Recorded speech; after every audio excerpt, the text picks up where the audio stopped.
You're listening to The Main Loop, a bi-monthly podcast all about what makes games interesting, engaging, and most importantly, fun to play.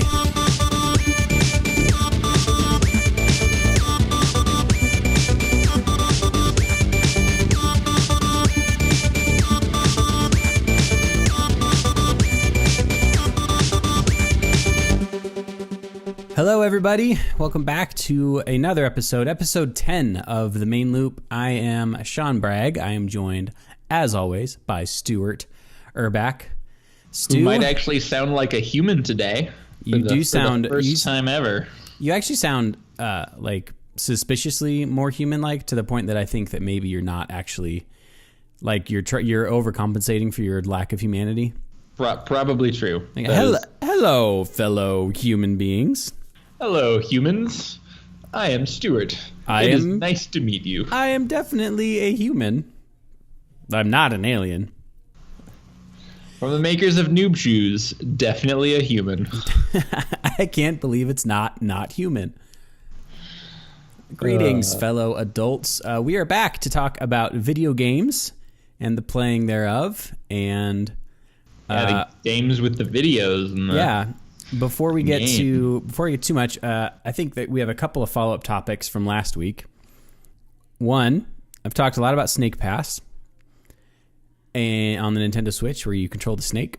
Yep. It got a big update, cool. like a patch to improve the graphics, so it looks a lot nicer. It is just, I don't find it fun to play at all. I have wanted this game to be fun. I've given it my money. I've given it time and effort. I've even shown people, like, look how neat this game is, in the hopes that would sort of spark a, yay, I'm having a good time. And it just hasn't. And so I am, I just don't enjoy the game very much. Hey, there's my video. I was not hey, on. You have a face. I do have a face. My apologies, Stu. Now you can see me. So yeah, Snake Pass got a big update, but I'm just not enjoying it very much. And so that is going to be one of those games that I just don't think I ever finish. So yeah. Cool. So just leave it. Just drop it. Drop it like it's hot, Sean. Or not hot. Drop it like it's a snake. Not hot. Drop it like it's a snake that you don't want to be holding, because I don't. Pretty much. Follow-up item number 2. We talked last week about power gems and space bucks and things that aren't money, that cost money in video games, and how we disliked it. And now our favorite video game, Heroes of the Storm, has space crystal dollar things that you buy space with your bucks. Money that aren't real money. Not cubes. Something. So, yeah. So my question that for the two of us today is, now that power gem crystals are in our favorite game, does that still mean we hate them and think they're bad? Or are we going to suddenly be like, no, these are great. I totally think these are a good thing for games now. And it has nothing to do with the fact that Blizzard's using them. No, it's kind of like the friend you have that says, it's like Pierce. Probably not quite like Pierce, but it's like that friend you have that says kind of mildly offensive to mediumly offensive things, but you still really like them because they're hilarious. That's how I feel about Space Bucks. Okay. So you're not really a huge fan of it, but it's fine. It's whatever. Yeah, it's like I love everything else, and they've, done enough that I feel like they deserve the benefit of the doubt for me. And I actually think the biggest thing is that they're leaving in ways to just buy the heroes with gold. I think that's the biggest thing, where it's like in a lot of other games, most notably Clash Royale, you're just like kind of praying you open up the card in a pack, and then praying you like have enough to, actually use it, and that it's like powered up enough. And like, this is not the case with heroes, so it's a lot less annoying than other situations. They don't force you into this like RNG scenario, because you can just, if you play enough, you get enough gold, and you can buy the thing. You just buy the thing you want with that free fake money versus the paid fake money. Right. Okay, I can see that. Yeah. How about you, Sean? I think we'll talk a little bit more, just because Heroes, got this huge update. That was yesterday, was the big launch and reveal of things. I still have mixed feelings about. I don't see myself buying power crystals. I just try not to. I don't like spending money on that kind of stuff. At least with a company like Blizzard, I know that like those power crystals, that's like retainable, right? It's not a game that's going to be off my radar in 2 months, and then if 6 months later I reinstall it, it's like, well, nope, you're just starting over. Like every city building type, all Right. those kinds of games, it's like you can sink money into the space bucks, but then if you ever start over or reinstall the game on your phone later, it's just like, well, all your space bucks are gone. Or like airline miles in games where it's like, oh, you know that thing that used to cost 1,000 airline miles? Now it costs 100,000. Yeah, we've made Thanks. a slight adjustment in our conversion rates, and now $5 gets you a space buck. The only a thing million that space bucks to buy anything. the only thing that really annoys me is when they show those like cost conversion screens as you spend more money, where it's like 12 gems free, and I'm like, so what you're telling me is you made this arbitrary currency and then you're giving me a little bit more as like some sort of benefit to me, like I should be grateful. Right. Thanks.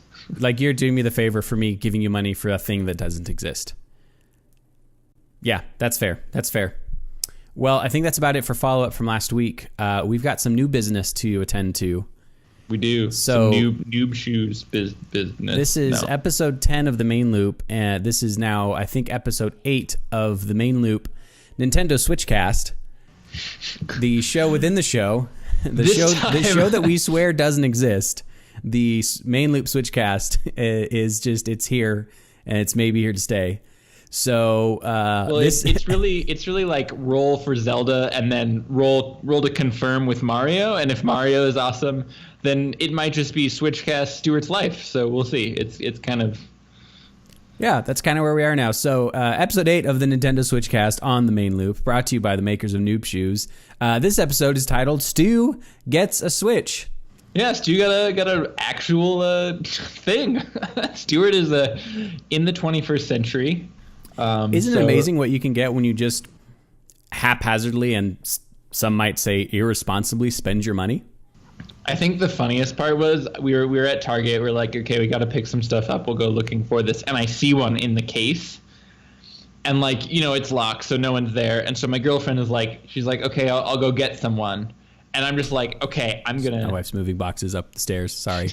I was like, is there someone behind me? What's going? I didn't mean to cut you off too bad, but yeah.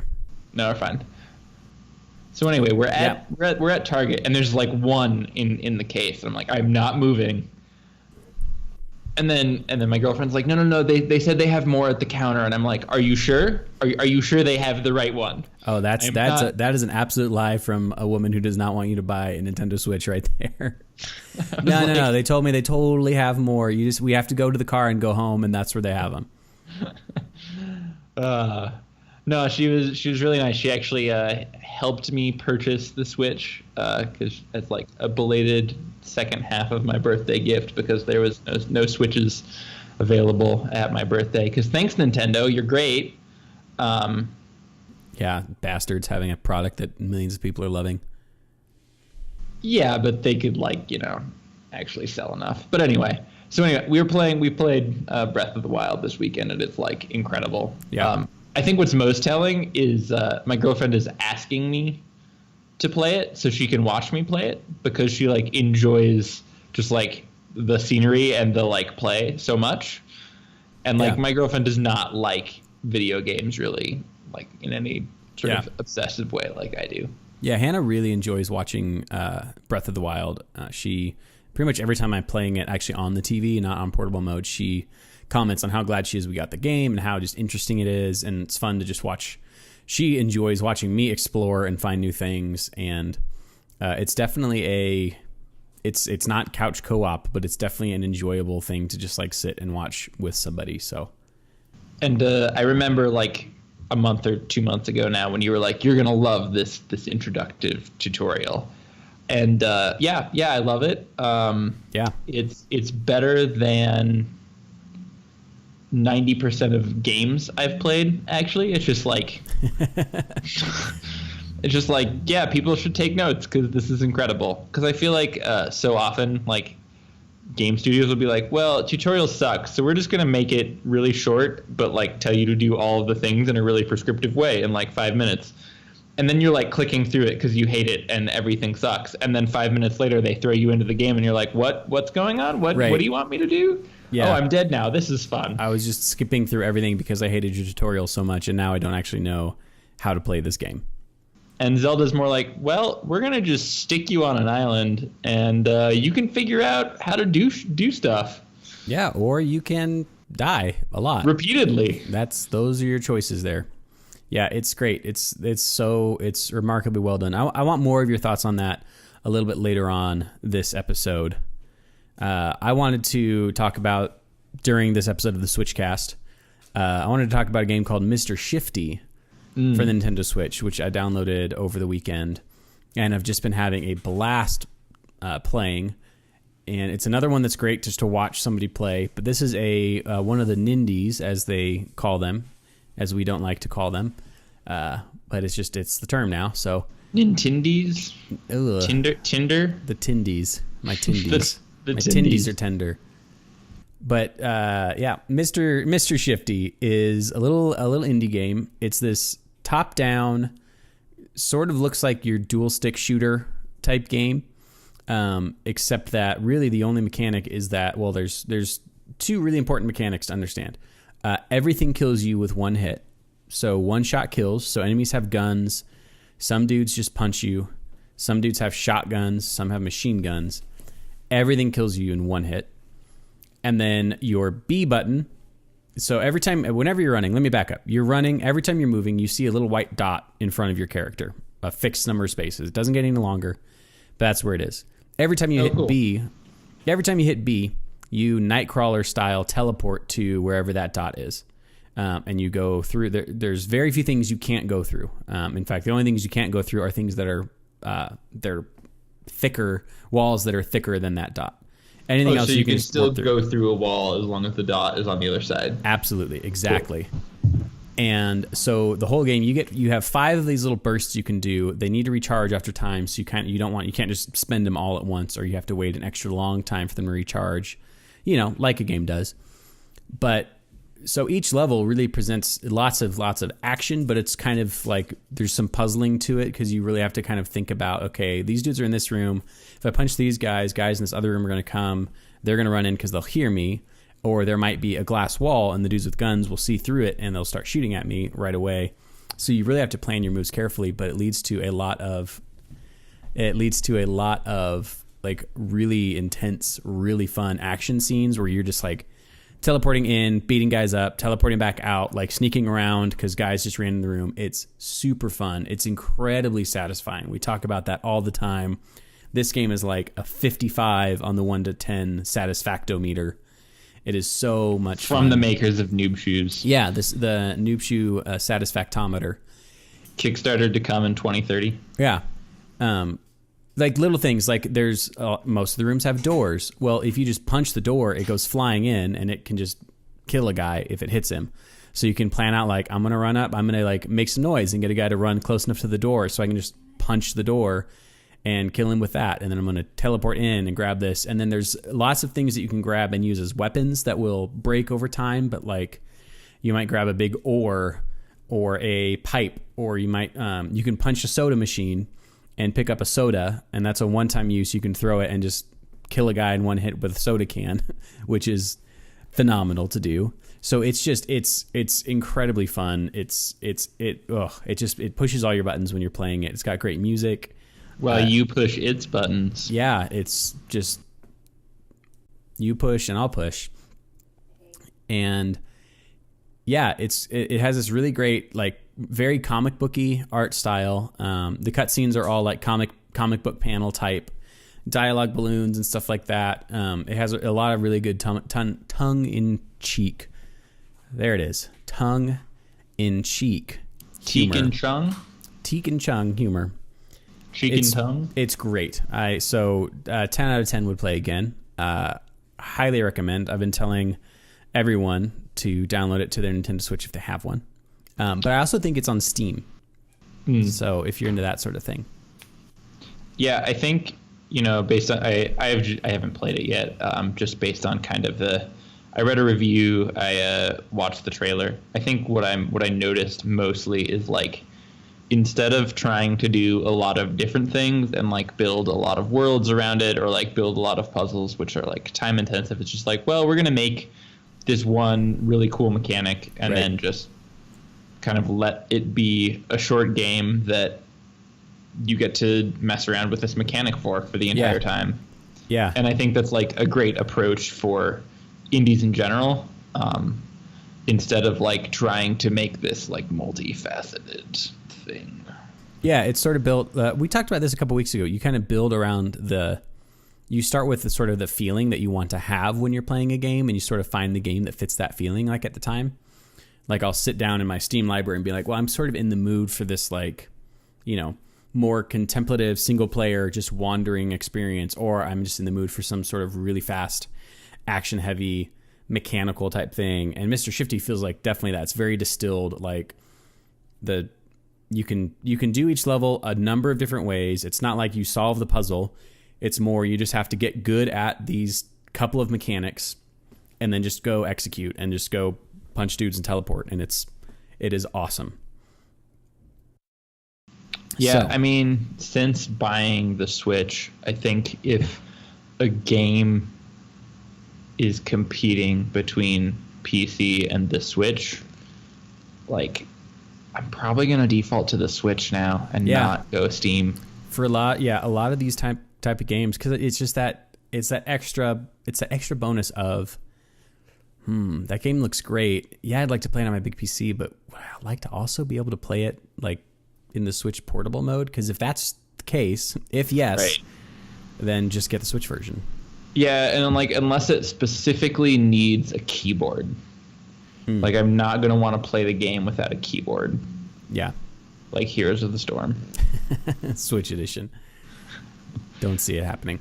No, but if it's not, I don't know, it's kind of tough. Like even I realize Nintendo has said that they're going to continue supporting the 3DS and like the 3DS XL and stuff, but man, it's hard to be like, yeah, I want to have all of the gaming consoles and just carry them everywhere with me when I have this one really great thing that does all of the things I want. Yep.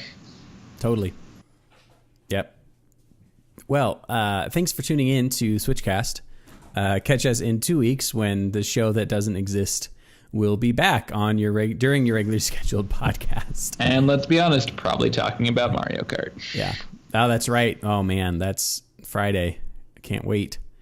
It happens to come out 4 days before my wife goes out of town for a week. So I wonder what I'll be doing next week.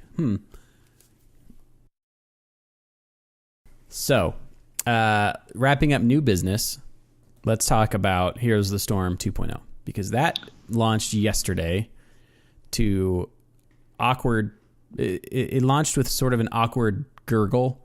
It was really fun, but the launch event was a little bit. Let's talk about that launch event. Let's just do it. I don't know if I would call it a launch event. I think that was my problem. Event implies that more people are there than the people putting it on. Well, or just like that it's an event and not an interview.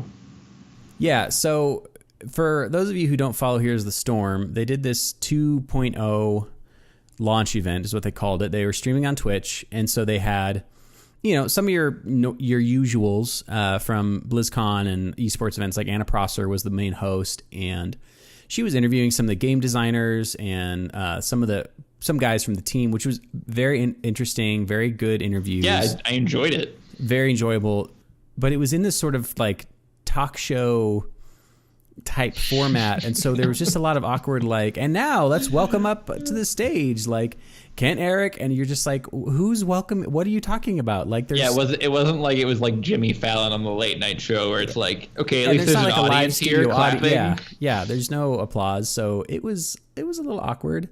And then they had some show matches between Team Dignitas and Fnatic. Showing off some of the new stuff. With the casters also in the living room, to the left, to the right of the couch. Casters just in the same room, standing at a TV, casting these pre-recorded show matches. Not even facing the couch, awkwardly to the side. Yep, just kind of, yeah. Just kind of chilling. Okay. So it was a little awkward. Now, that said, the content of it was great. 2.0 is great. An awesome cinematic to reveal the new character coming into the game, Diva. Which, if they don't let other characters ride on her, I am going to be so pissed.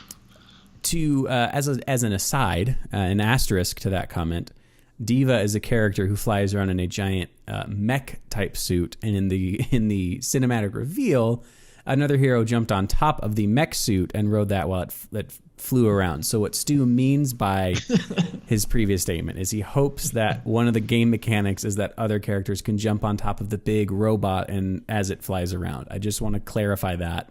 There was a strategic on in that sentence. I was very careful about that. Yeah, I just want them all to be able to hop on Diva. So it was awesome cinematic, as you know, Blizzard does amazing cinematics with Diablo tearing up Hanamura in the Overwatch universe. And I'm like, how did he even get into the Overwatch universe? We'll never know. Who knows? And then him and Genji having a sweet throwdown, and then Diva coming in to save the day at the end. All in all, I mean, it was an awesome cinematic. I watched it again this morning on the train. It was really fun, really well done. Yeah, so Here's the Storm has its big 2.0, which included what we've alluded to. Including what we're alluding to. Including? The Space Bucks thing that I feel like we've talked about a lot. So basically they're like shifting the payment structure to be more like Hearthstone or Overwatch, where you have loot drops that you can collect different types of elements of the game. In the heroes case, it's like audio, mounts, skins, or heroes. And then also having like a crafting system where you can exchange duplicates to like craft a particular hero if you want them. Yeah. Yeah, and the Space Bucks thing, which are just, they're just gems, I think is all they're called. I think they're just called gems. There's gems, shards, and coins. Yeah. And coins you just get for playing the game. Again, shards you get, if you get duplicate items in your loot, man, it's hard to keep track. If you get shards, if you get duplicates in your loot chests, and you get loot chests from leveling up your heroes, and you buy heroes with the gems or the gold that you get from leveling your other heroes, and the gems you buy with real money. And I think there's a central shard bank that controls interest rates, and yearly they release the... And it's secretly run by an Illuminati consortium of... Yeah, Ben Brode, who knows? And the Space Gypsies. Yep. But all that to say, the Space Bucks, actually, the more I've thought about them in a game like Heroes of the Storm, as opposed to something like League of Legends, where the game's free, and then they just try to make their money on pretty much it's all cosmetic stuff, if I'm correct. Yep. Heroes is now, they gave everybody a ton of, like 20 free heroes just for logging in, which is a huge deal because usually these were like $10 a pop, $5 to $10 a pop before. So they're really trying to front load that. And I realized that the gems, I think in a game like Heroes could very easily even out to something more like a monthly subscription. Like I imagine that a lot of players, kind of like what for a couple of years with Hearthstone, it was like I didn't really spend money in Hearthstone, but when a new expansion came out, I would spend a couple bucks. I would buy a lot of packs, and that's sort of like it's sort of like it evens out to them that I'm paying a couple dollars a month. And I imagine for Heroes it'll be similar. I imagine that there's a lot of players who will probably just every month or so they're just going to buy a big bundle of gems to use on whatever they want.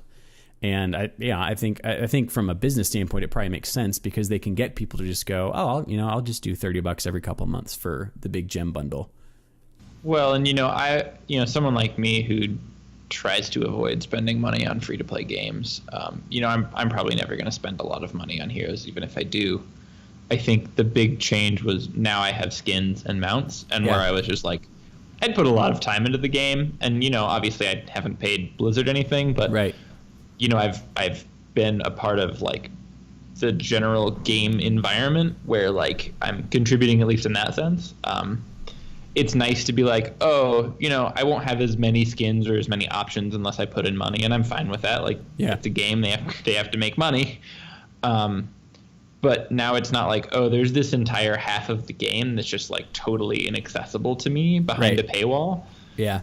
And like, I think that's a fair trade-off. It's like, now I can try to get specific skins and mounts for specific heroes that I want. Yeah. You know, and if the trade-off is, okay, I might have to, you know, some heroes are going to be like harder to get, or you might have to spend gems for them. I think that makes more sense because the payoff is just a little bit higher and more accessible. Yeah, well, you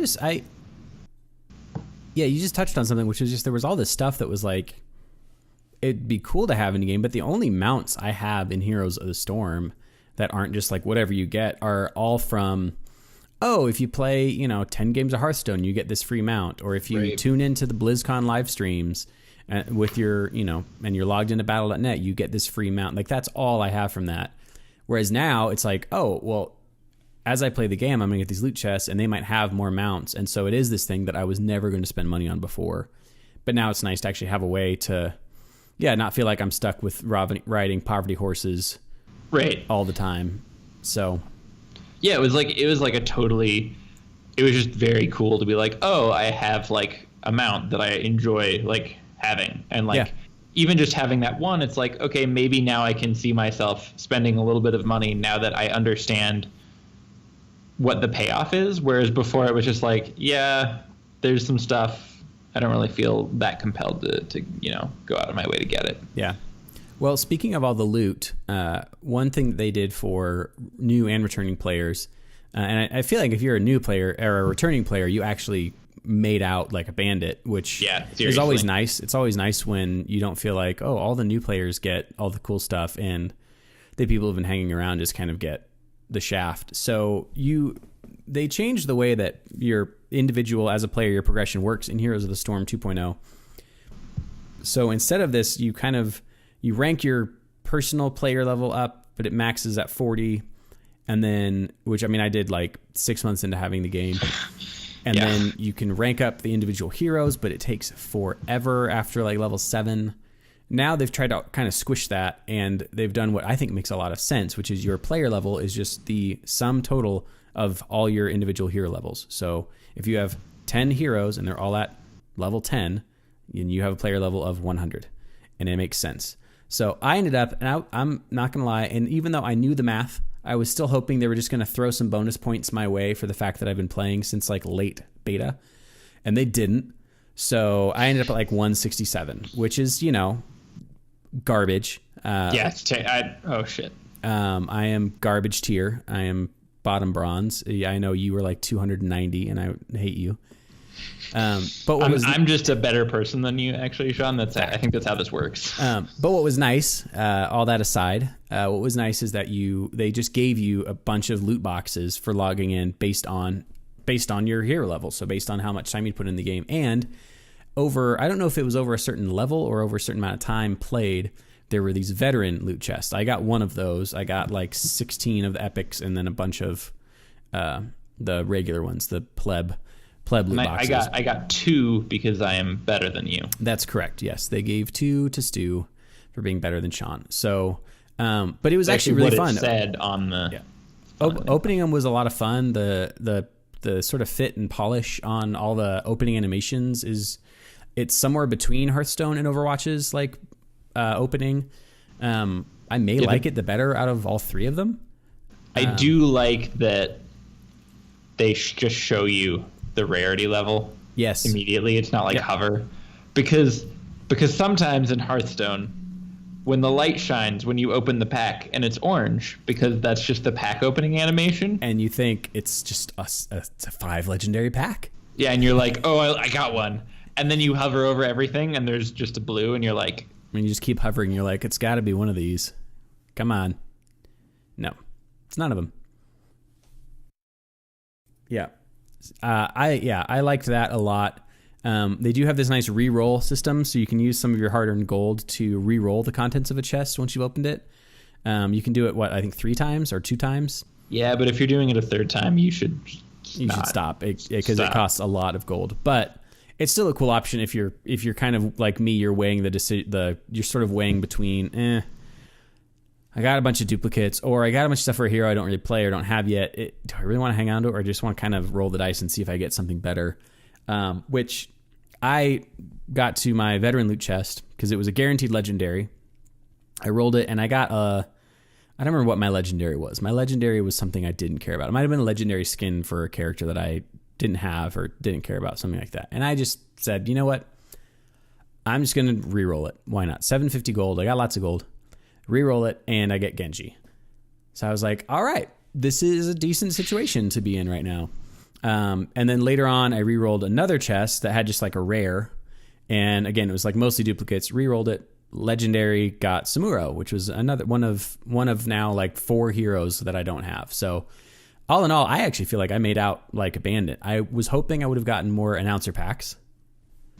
Yeah, I only got a false dad for announcer packs. I got Tychus, which I feel like is one of the most boring because I'd played the preview of the murky one, and I'm just like I need that little frog-faced bastard just gurgling and murgling in my ear the whole game. I just want to be more incensed while I play this game. Yeah.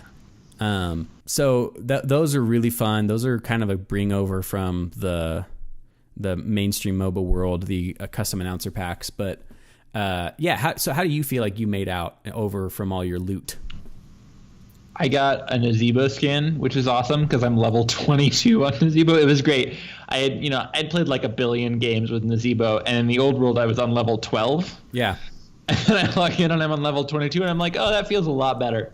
Just like a lot better. Yeah, my Vala went from 9 to 13, and it felt really good.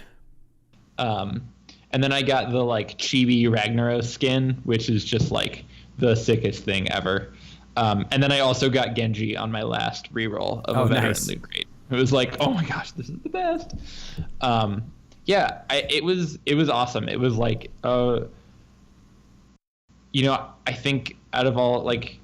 The way Blizzard handled the release is about as well as you could expect, a company to do that. And one of the things I wanted to talk about is actually right now for like the next 3 weeks, they're getting 3 pretty top level League of Legends streamers to play Heroes of the Storm for charity for Make-A-Wish Foundation. And what they're doing is the higher up that player makes it in Heroes of the Storm, the more money they'll donate to Make-A-Wish.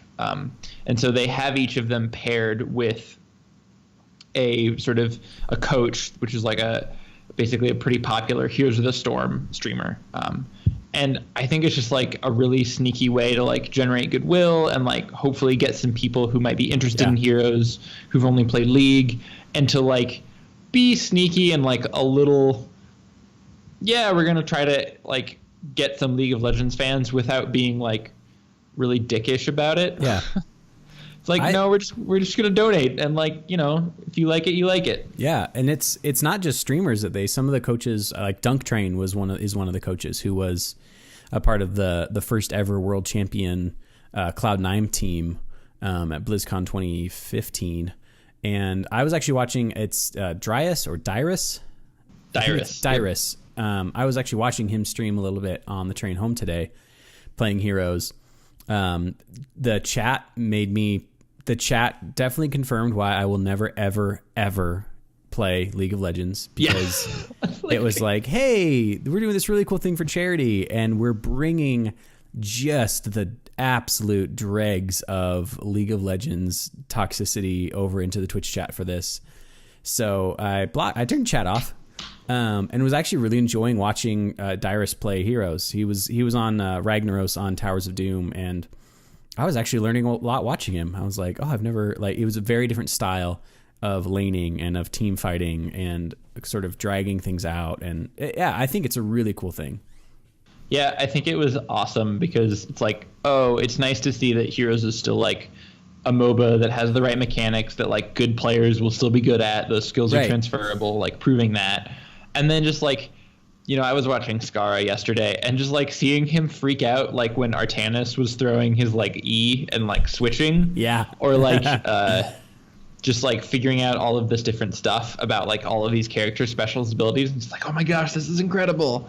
I think that was just like moments like those are like really fun. And I think they like show off, why Heroes is kind of an interesting alternative to League and like has its own niche in the market. Yeah.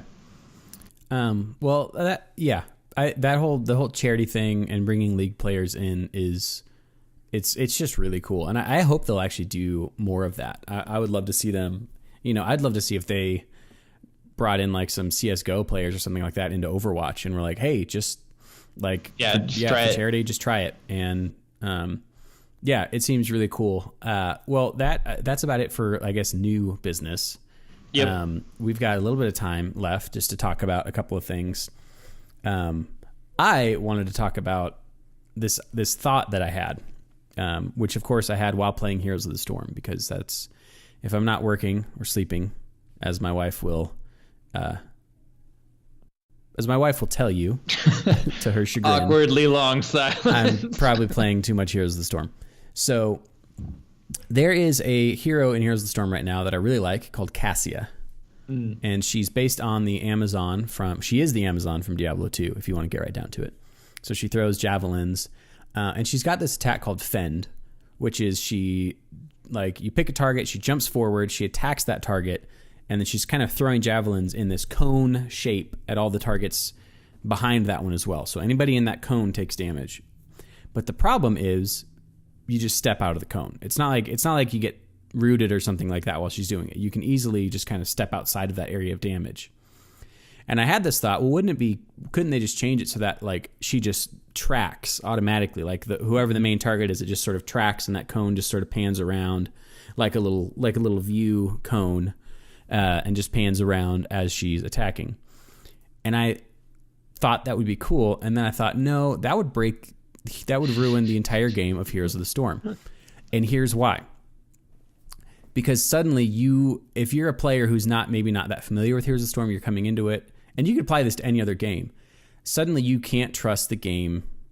You can't trust how the game works, because you're going to have this one situation where, in this one situation, the hero of the attack tracks. Most of the time, though, if the attack goes over time, it doesn't do that. So you've got to watch out for this, and you start creating these one-offs where players don't feel like they can ever trust that. There should be some level of predictability.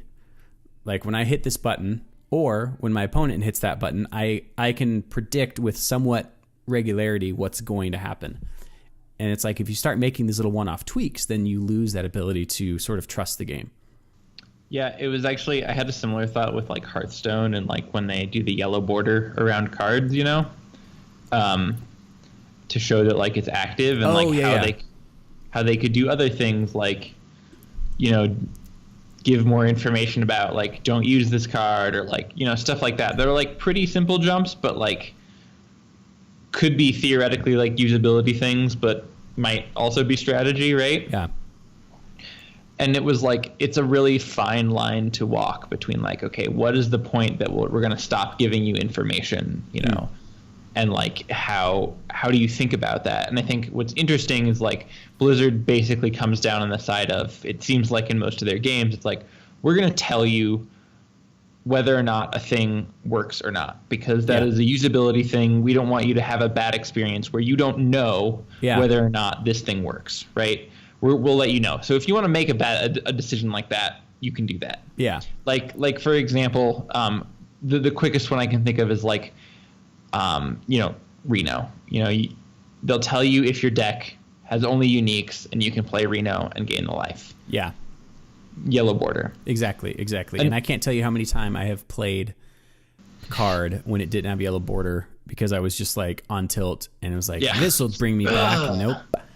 Nope, that did nothing. And another thing I was thinking is like, okay, they could put a yellow border around a coin if, the coin were useful, right? So like, let's say I have 0 mana left and I have a coin and I have only like 2 mana spells in my hand in Hearthstone, right? Yeah. They still let you play the coin, which would be a total mistake, could be a total mistake because, you can't play anything with it. Right. But they don't give you a yellow border around that to let you know, hey, this is useful, because that's not an on or off state. It's this is useful or not, which are two totally different things. And I think they do a really good job of drawing that line of this is what is useful versus this is what is functional, and staying on the functional side so that people don't have bad play experiences doing like, oh, I did this stupid thing, I can't take it back, versus, oh, I did this useful thing, I can't take it back. This unuseful thing, I can't take it back. Yeah, I think about like in Heroes, how there's a handful of characters that they have talents at higher levels that are like your attacks do more damage against stunned or rooted or slowed targets. But there's not really anybody. I guess Cassia does technically have that baked into her kit, but it's not one of her abilities. It's not like you push E and it will shoot lightning at a stunned enemy. And if the enemy's not stunned, it just doesn't do anything. There's nothing like that is, that's going to enable you to do something completely useless. Because again, it's this matter of, I want to trust that when I push the button for the lightning shooting, the lightning will be shooted. And it won't be like, oh, there was this whole other thing that I need to keep track of now. And now I don't know, crap, is this thing going to work right now? Or is there some other like secret knowledge that I'm missing that's going to enable me to do this? So that all spun out of me thinking that this fend attack should track targets and then realizing, no, that would make the game a lot worse over time. Yeah, I think it's just a really subtle design thing that they get right, where it's like, if you can't use an ability, they don't let you. Yeah. If you functionally can't do it, there's a few, but like Genji, when he ults, they turn off W and E for you because you can't, like, you can hit those buttons, keys as much as you want, won't do a thing. Yeah. Whereas like if you want to do something stupid, like I don't know. If you want to use your super long dash attack and go behind a gate that you can't get back out of. Right, you can do that. Or if you like. Anyway, they won't prevent you from doing stupid things, but they will prevent you doing things that aren't functional. Yeah, and I think that's really subtle and really awesome. It's like if you have an ability that has a cooldown, but you're out of mana. They're not going to let you, oh, you hit Q, well, your cooldown is going to start, even though you couldn't actually do it because you didn't have the energy for it. Right. Yeah, interesting. Well, there's one last thing I want to hear from you, Stu, which is more of your thoughts about the opening of Breath of the Wild. Because what you sent to me was a message that said, this game treats me like a grown adult more than any game has ever. And I just want to talk a little bit more about being treated like adults who play video games like children. Yeah, pretty much. I mean, it's like I like a game that respects my time enough to let me die when I fail, but also to not handhold me through like learning how to do things. Like, I am a human. If you put a bunch of buttons in front of me, I will press them and figure out what happens. I'm gonna push those buttons. You don't have to tell me, hey Stuart, X is jump. I can figure that one out. Yeah. A lot of games will tell you, they'll be like, and if you want to jump, now hit X. And like, I realize most days it had to be one of these four. But I'm glad you narrowed it down for me. I struggle getting in my pants, but I think I got this one. And I think what really hit it home for me was there's this one moment where you have to go into a cold environment to get to a shrine. And in most RPGs that I've played, and I think the old man offers you to let you trade with him a recipe in order to get his coat, if you want, in order to get the shrine.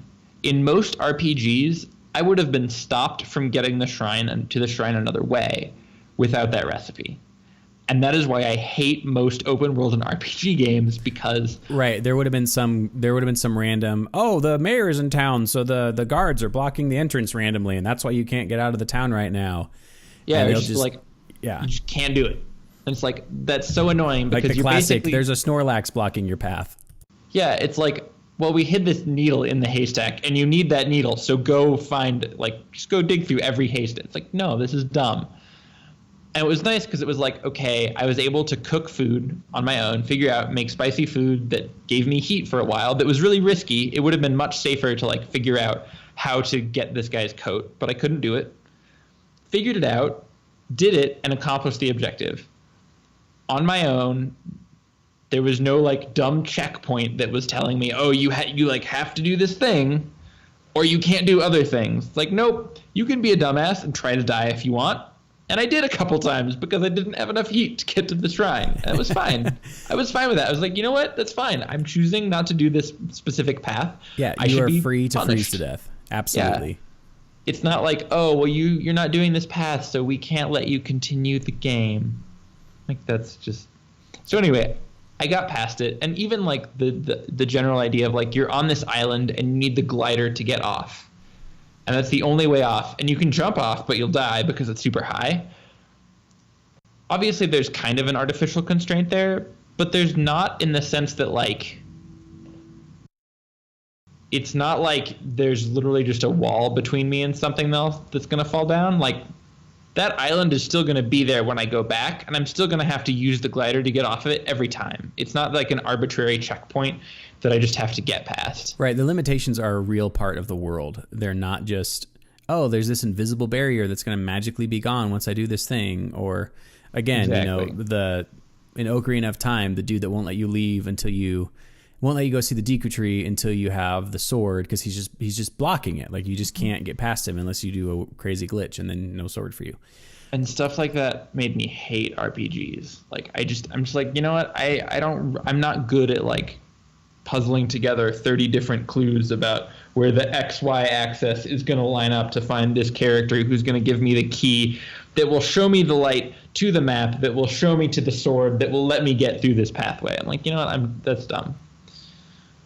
Yeah. And that's why I love Breath of the Wild, because it doesn't do any of that. And that's why Breath of the Wild is maybe the best video game that's ever been made. Jury is still out, but really, it's really, really good.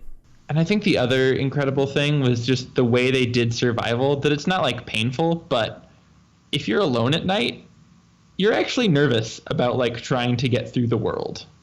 Yeah, some of those big skeleton dudes are really tough. And you don't want to waste your weapons because they'll break. Right.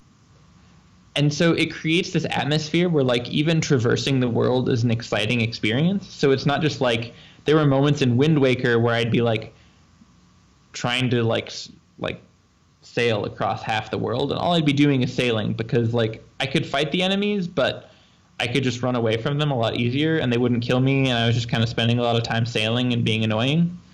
And this is like when I have to travel through the world, it's difficult, and I have to stay engaged with the game as I do it.